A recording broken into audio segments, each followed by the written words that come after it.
was a big departure from previous medical dramas. I think we all sort of felt like they're either going to get this or they're not. It was a big risk not explaining things. The consensus from everyone when we were making it was that it didn't work. Too many characters, the camera moves too much. NBC, even when they saw the show, wasn't going to pick it up. They thought it was a disaster. I didn't have much hope when I heard that NBC wasn't very interested in the show because they're the ones making the decision. They're the 800-pound gorilla. The more people that rejected it, the more I felt it should stay as it was.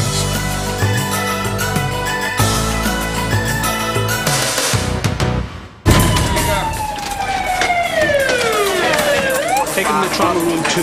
What's your name, sir? ER has a really, really long history. It began in the early 70s as a feature film script. And it was just based on the experiences that I'd had when I was training as a physician. Do you know how to start an IV? Actually, no. I thought you were third year. I am, but all I've done is dermatology and psychiatry. The studio initially liked it and said they wanted to do it, but eventually had a failure of nerve and backed away. And essentially everybody backed away from it for 20 years. Michael had a script that he sent me, which was a story about the everyday and night life in the ER.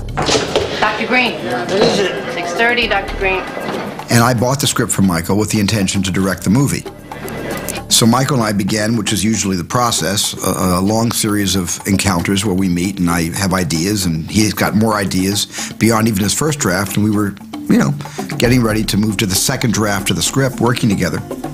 And after about an hour or two of just working, we took a break and I said, "So what else are you working on now?" And he said, "Well, I'm writing a book about dinosaurs and DNA." And I went, "Stop the presses, stop." And suddenly ER got forgotten. So it essentially languished until after Jurassic Park. Just how long am I gonna have to wait? Come on. And at that point, somebody suggested that it could be a television show.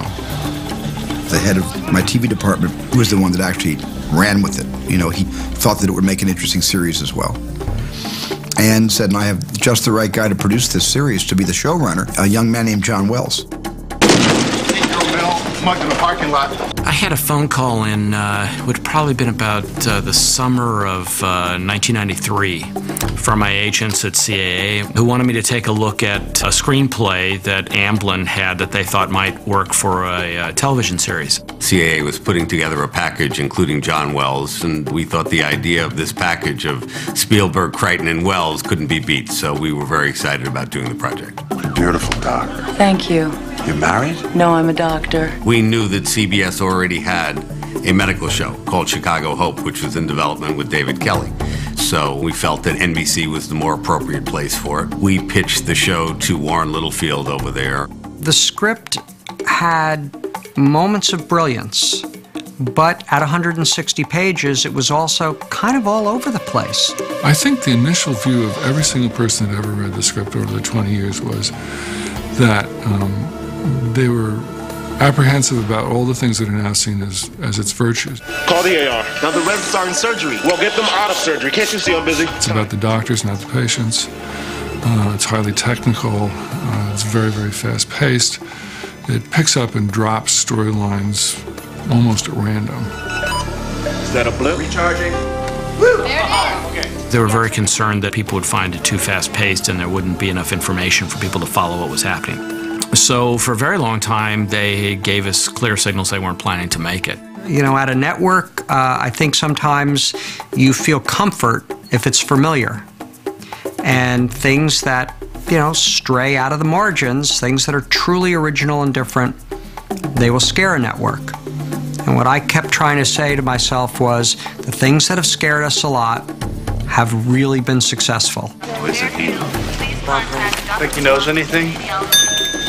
Knows how to dress. But eventually, Warren Littlefield called up and said, "You know what? Just go ahead and make the story the way you want to make it." So it came together very quickly.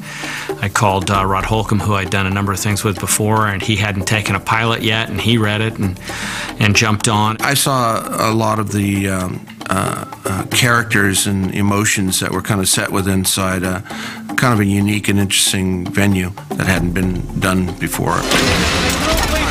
And I thought that was very exciting. But more importantly, I think it was really the characters that drew me to it. All of y'all, I tell them they got a temper knot coming up.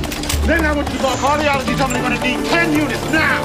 The story of ER is the story of a late pickup that, which is kind of interesting because it didn't give everybody as much time to futz with everything. And so we really just had to kind of dig in, do our work, and go. How dare you speak to me this way? Treat your child like this? He's a little kid. One of the first people that I saw was George Clooney, who had a deal on the lot at Warner's and had read the script and thought he was perfect for Doug Ross and wanted to convince me and came in before we saw anybody else for it. This was a really good script. It was working with John Wells and it was working with Michael Crichton and Steven Spielberg.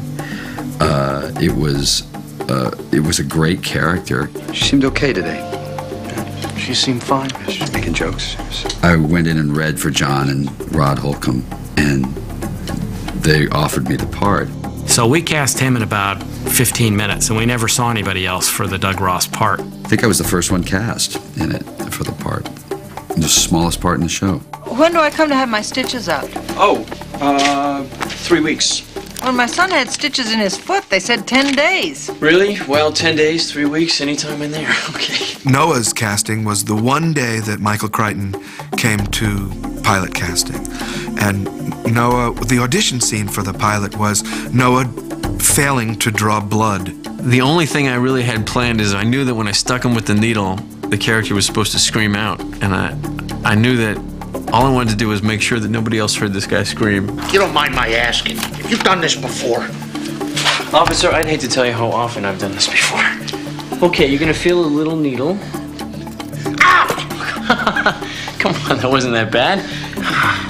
But we missed the vein. To watch Crichton at 6'10" sort of fall out of the couch laughing, it was quite a sight. We discovered that day that Noah is a terrific physical comedian. Mr. Parker, if there's one thing you learn in my job, it's that nothing is certain. Nothing that seems very bad and nothing that seems very good. Nothing is certain.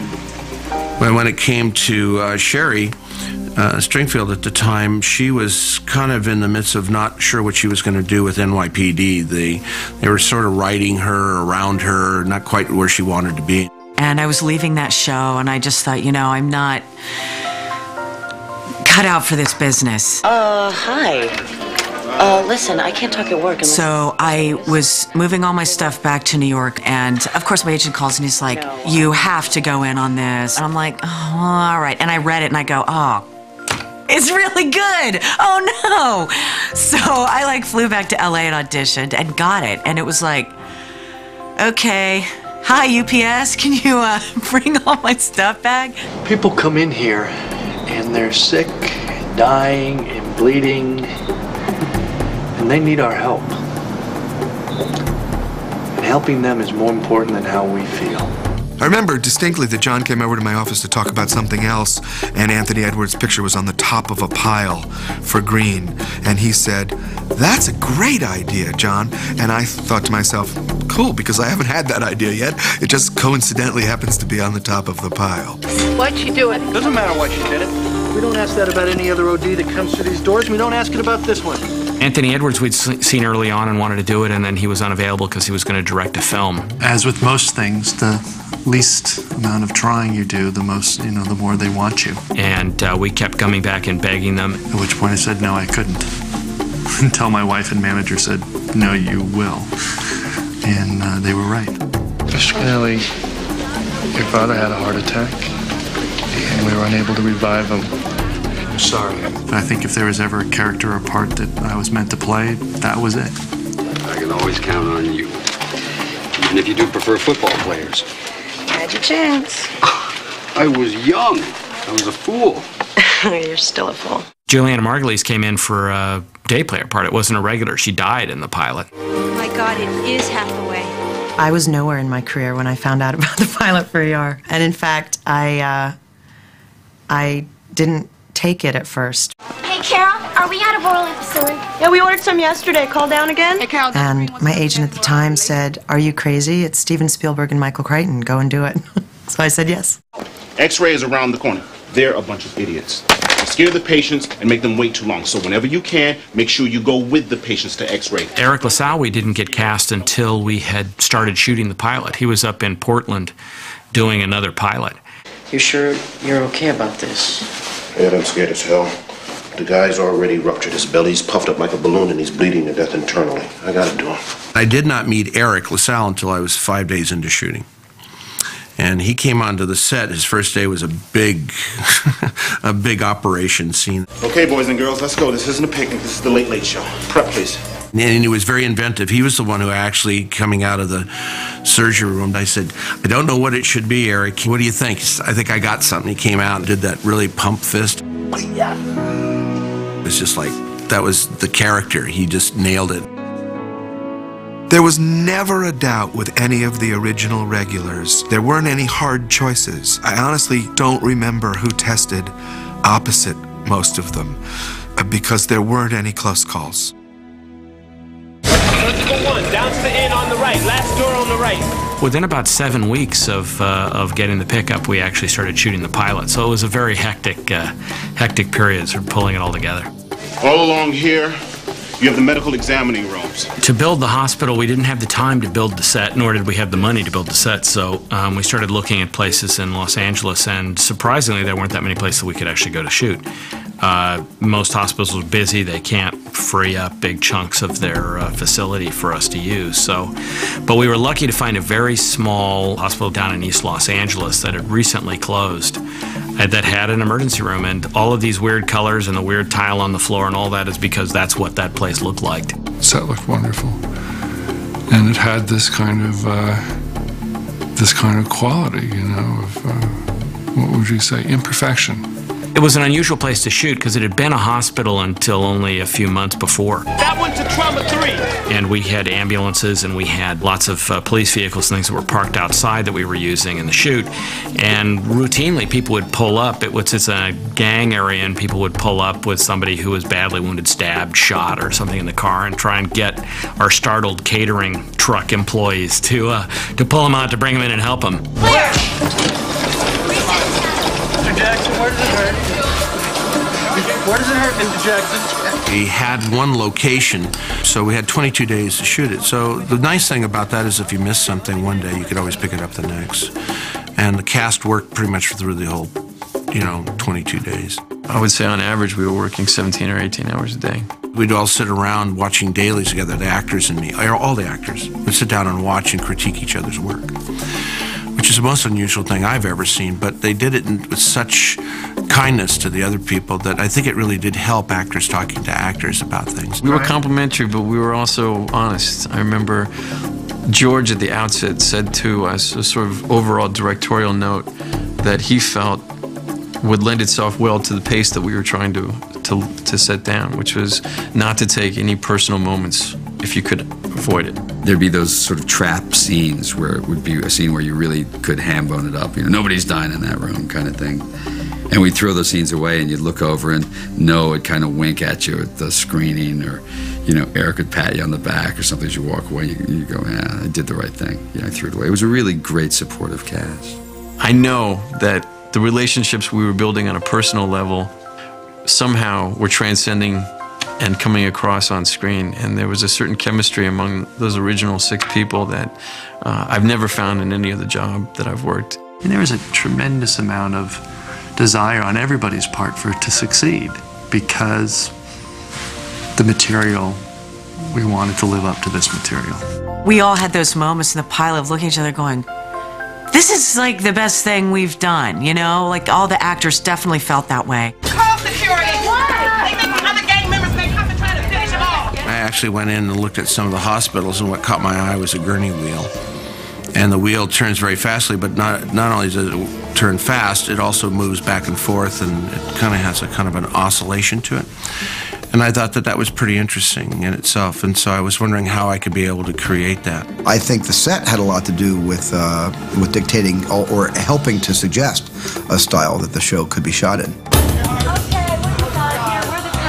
course, I wanted to use the Steadicam a lot because I thought I needed to get in and out, especially in a practical location to get from one place to another. But the floors were so bad we couldn't dolly. So there was no use, not even a thought about using the dolly except for static shots.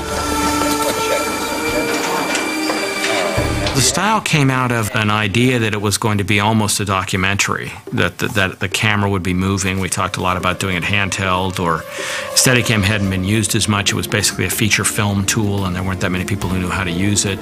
That whole style of how it was lit came out of a desire to make it feel real, and like Cops or one of the reality sort of voyeur shows that was on. This wasn't a hair and makeup show. This was blue collar, what you look like first thing in the morning when you know, show up at work and you throw on pink scrubs. Notify the orthopod we have an open fracture. Okay, Susan. We talked about doing things quickly, a lot of cameras mounted on gurneys, about not getting the same amount of coverage that we normally would. But everyone at the network was really startled when they first started seeing it about how far we had actually had taken that.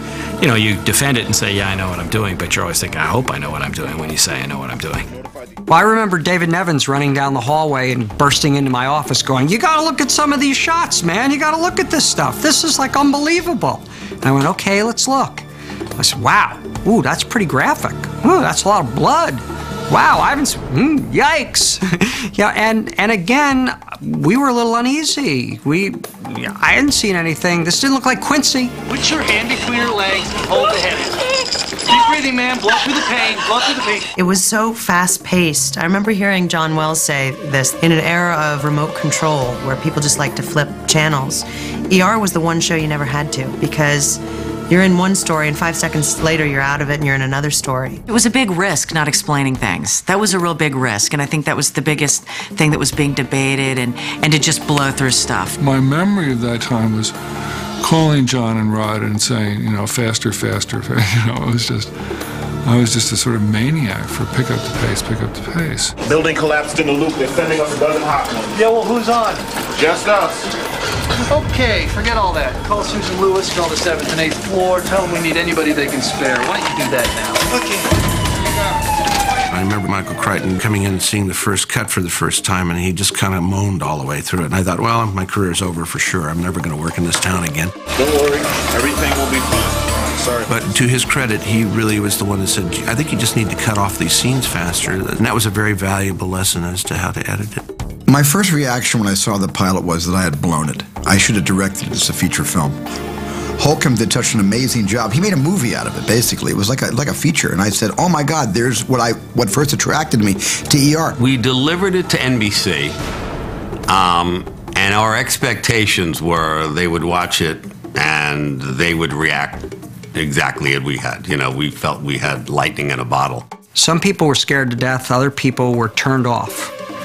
I was like, this is pretty wild. We watched the pilot over at NBC, and I was sitting with Warren Littlefield, and I turned to Warren as the first act went to black, and I said, Warren, they're either never leaving or they're never coming back, because it was so intense. There were a number of people who said, we're going to waste a valuable 2-hour movie slot, and why are we doing this? Start 2 large bore IVs sailing wide open. You know, fortunately, Les Moonves stood up and defended it and said, you know, no, I think you're wrong about this. I think it's really a good piece of work, and we should test it immediately. Moreover, the pulses, color, and temperature as you see. I remember the story being where they tested it, and turned out that the numbers were as high as the highest television pilot ever. It took a little bit of campaigning. It took a little bit of pressure for us to get them to put the show on the schedule, but they did see the light, and they got very much behind it. NBC asked me to give them like a 1 or 2 sentence thing that they could use to try and guide them in their promotion. And I wrote that if you have been in an automobile accident and you are in the back of an ambulance, when the doors of that ambulance open up and that person is coming out on the gurney, these are the people whose faces you want to see. I remember being in New York for the announcement of all the new pilots that were going to be on the air. Coming this fall, NBC presents the honest story about the healers who every day must be heroes. They ran this, 5-minute teaser of the pilot, and when it was finished, the whole place went into pandemonium. We were like, That was cool. We were so excited. We went out there and we could see everyone in the audience was like. And then there was the Friends cast, who was also the pilot. And there was 6 of them. And we just looked at each other and could not believe our good fortune. We just thought, this is about as good as it gets. Standing on stage at Avery Fisher Hall, getting an ovation for a show that nobody's seen yet. We were the belle of the ball, you know. The 2 series were. And we knew it. They put us onto their best drama slot, which is Thursday nights at 10, and supported it with an extraordinary amount of advertising during the summer. So by the time it came on the air, I don't think there was anybody on earth, you know, who had a television set who didn't know that ER was coming on the air in the fall.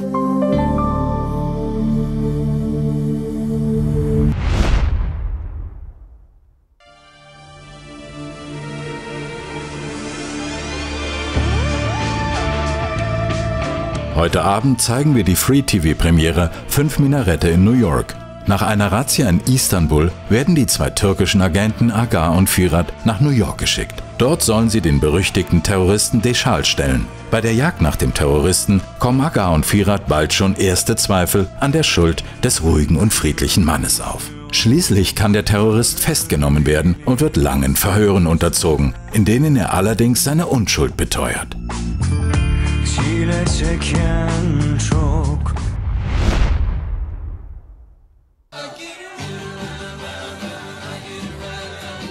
John Travolta und Kirstie Alley geben um 23:30 Uhr erneut ihr Bestes in der Komödie Guck mal, wer da spricht 2. James und Molly haben mittlerweile geheiratet und bekommen eine Tochter. Sohn Mickey freut sich anfangs darüber, doch bald merkt er, dass die kleine Julie ihn stört. Nachdem Mollys Bruder arbeitslos wird, zieht dieser bei der jungen Familie ein. Zwischen Molly und James gibt es Streit und so trennen sich die Eheleute. Den Kindern gefällt dies überhaupt nicht und so plant Sohn Mickey, seine Eltern wieder zu versöhnen.